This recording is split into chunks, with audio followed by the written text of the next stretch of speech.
நூஹ் அலைஹிஸ்ஸலாம் அதிசய கப்பல் மற்றும் ராட்சத ஊஜின் அழிவு உலகத்தை நடுங்க வைத்த பேரழிவு வரலாறு. நூஹ் அலைஹிஸ்ஸலாம் அதிசய கப்பல் மற்றும் ராட்சத ஊஜின் அழிவு ஒரு வரலாறு, ஒரு எச்சரிக்கை, ஒரு இறைசாட்சி. ஆதம் அலைஹிஸ்ஸலாம் அவர்களுக்கு பின் மக்கள் சிலைகளை வணங்கத் தொடங்கினார்கள். அவர்களை நல்வழிப்படுத்த அல்லாஹ் நூஹ் அலைஹிஸ்ஸலாம் அவர்களை தூதராக அனுப்பினான். சரியாக 950 ஆண்டுகள் அவர்கள் இரவும் பகலும் சளைக்காமல் ஏகத்துவத்தை பிரச்சாரம் செய்தார்கள். ஆனால் அந்த மக்கள் தங்கள் காதுகளில் விரல்களை வைத்துக்கொண்டு அவர்களை ஏளனம் செய்தார்கள். ஆனால் ஒவ்வொரு தலைமுறையும் தன் அடுத்த தலைமுறைக்கு நூஹுவை நம்பாதீர்கள் என்று உபதேசம் செய்துவிட்டு சென்றது. இறுதியாக நூஹ் அலைஹிஸ்ஸலாம் அல்லாஹ்விடம் கையேந்தினார்கள். யா அல்லாஹ், பூமியில் ஒரு காஃபிரை கூட விட்டு வைக்காதே. அல்லாஹ் அவர்களின் துஆவை ஏற்றான். ஒரு மாபெரும் கப்பலை கட்டுங்கள் என்று கட்டளையிட்டான். வானவர் ஜிப்ரீல் அலைஹிஸ்ஸலாம் வந்து கப்பல் கட்டும் முறையை அவர்களுக்கு கற்றுத்தந்தார்கள். இதுதான் உலகத்தின் முதல் கப்பல்.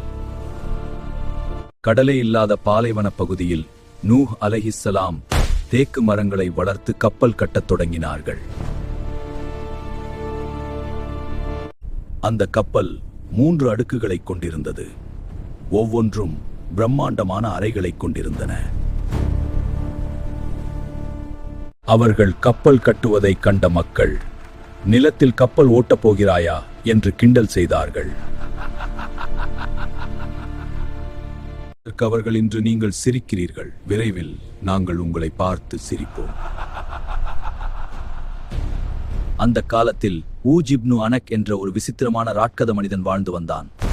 அவனது உருவம் எவ்வளவு பெரியது என்றால் அவனது கால் பாதம் ஒரு பெரிய மைதானம் போல இருக்கும். அவன் மேகங்களுக்கு மேலே தன் தலையை வைத்து வானத்து மழையை அப்படியே குடிப்பான்.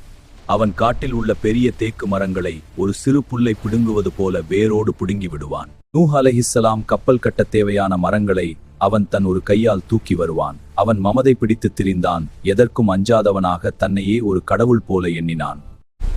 ஊஜ் கடலின் நடுவே நின்றால் ஆழமான கடல் நீர் கூட அவனது முழங்கால் அளவுக்கே இருக்கும். அவன் கடலில் கையை விட்டு பெரிய திமிங்கலங்களையும் ராட்சத மீன்களையும் அள்ளி எடுப்பான். அப்படி பிடித்த மீனை அப்படியே மேலே தூக்கி சூரியனுக்கு மிக அருகில் பிடிப்பான். சூரியனின் கடும் வெப்பத்திலேயே அந்த மீன் நொடிகளில் சுடப்பட்டு அவனது பசிக்கு ஒரு நாளைக்கு 100கணக்கான மீன்கள் தேவைப்பட்டன. இந்த சிறிய மரக்கலமா என்னை தொடும்?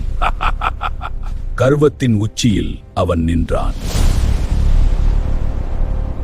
நாட்கள் கடந்தன. அல்லாஹ் சொன்ன அந்த பேரழிவுக்கான அடையாளம் தென்பட்டது. அடுப்பிலிருந்து தண்ணீர் பொங்கி வரத் தொடங்கியது.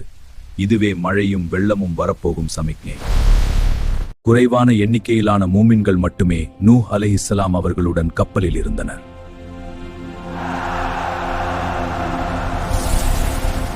வானத்தின் கதவுகள் திறக்கப்பட்டன. முன் எப்போதும் கண்டிராத அளவுக்கு மழை கொட்டியது. பூமியின் ஊற்றுகள் அனைத்தும் பிளந்து தண்ணீர் பீரிட்டு அடித்தது. வானமும் பூமியும் தண்ணீராக மாறின. சில நிமிடங்களில் வீடுகள் மூழ்கின.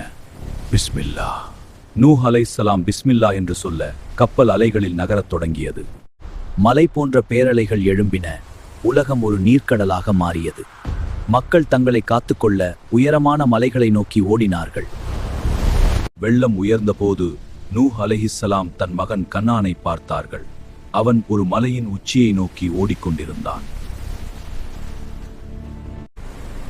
மகனே, எங்களுடன் வந்துவிடு. மழையிலிருந்து என்னை காக்க இந்த மலை போதும். இன்று இறைவனின் கட்டளையிலிருந்து எவராலும் தப்ப முடியாது. ஒரு பெரிய அலை வந்து அவன் நின்ற மலையை மூழ்கடித்தது. அவர் கண் முன்னாலேயே அழிந்தான். தந்தையாக நூஹ் அலைஹிஸ்ஸலாம் வருந்தினாலும் இறைவனின் நீதி நிலைநாட்டப்பட்டது. இப்போது அந்த ராட்சத ஊஜின் நிலை என்ன? அவன் தன் உயரத்தை நம்பி மமதையில் நின்றான். வெள்ளம் அவன் இடுப்பை தாண்டியது. பிறகு அவன் கழுத்தை தாண்டியது. சூரியனில் மீனை சுட்டு சாப்பிட்ட அந்த ராட்கத கைகளால் இறைவனின் தண்ணீரை தடுக்க முடியவில்லை. அலைகள் அவனை நிலைகுலைய செய்தது. உடல் பலமும் அசாத்திய உயரமும் இறைவனின் தண்டனைக்கு முன்னால் ஒன்றுமில்லாமல் போயின. ஊஜ் இப்னு அனக் என்ற அந்த ஆணவம் பிடிந்த மனிதன் ஒரு சடலமாக மிதந்தான். 40 நாட்கள் உலகம் தண்ணீருக்கு அடியில் இருந்தது. மூமின்களைத் தவிர அனைவரும் அழிந்தனர். பிறகு அல்லாஹ் கட்டளையிட்டான், பூமியே உன் தண்ணீரை விழுங்கு, வானமே மழையை நிறுத்து. பூமி தண்ணீரை உள்வாங்கியது. மழை நின்றது. சூரியன் மீண்டும் உதித்தது. நூஹ் அலைஹிஸ்ஸலாம் அவர்களின் கப்பல் ஜூதி என்ற மலையின் உச்சியில் வந்து நிதானமாக நின்றது. வெளியே வந்த மூமின்கள் தூய்மையான பூமியை பார்த்தார்கள். சிலைகள் மற்றும் பாவிகளற்ற புதிய உலகம் அது. அவர்கள் அல்லாஹ்வுக்கு சஜ்தா செய்து நன்றி செலுத்தினார்கள். நூஹ் அலைஹிஸ்ஸலாம் மற்றும் அவர்களின் பிள்ளைகள் மூலம் மீண்டும் மனித இனம் பெருகத் தொடங்கியது. இதனால் அவர்கள் 2ஆம் ஆதம், தி செகண்ட் ஆடம் என்று போற்றப்படுகிறார்கள். அது ஹூஜின் கதை நமக்குச் சொல்வது இதுதான். எவ்வளவு பலசாலியாக இருந்தாலும் இறைவனை மீறினால் அழிவு நிச்சயம். நூஹ் அலைஹிஸ்ஸலாமின் கப்பல் நமக்குச் சொல்வது இதுதான். நம்பிக்கை மட்டுமே நம்மை காக்கும்.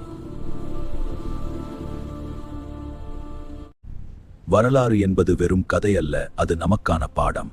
ஈமானுடன் வாழ்வோம், பாதுகாப்பை பெறுவோம்.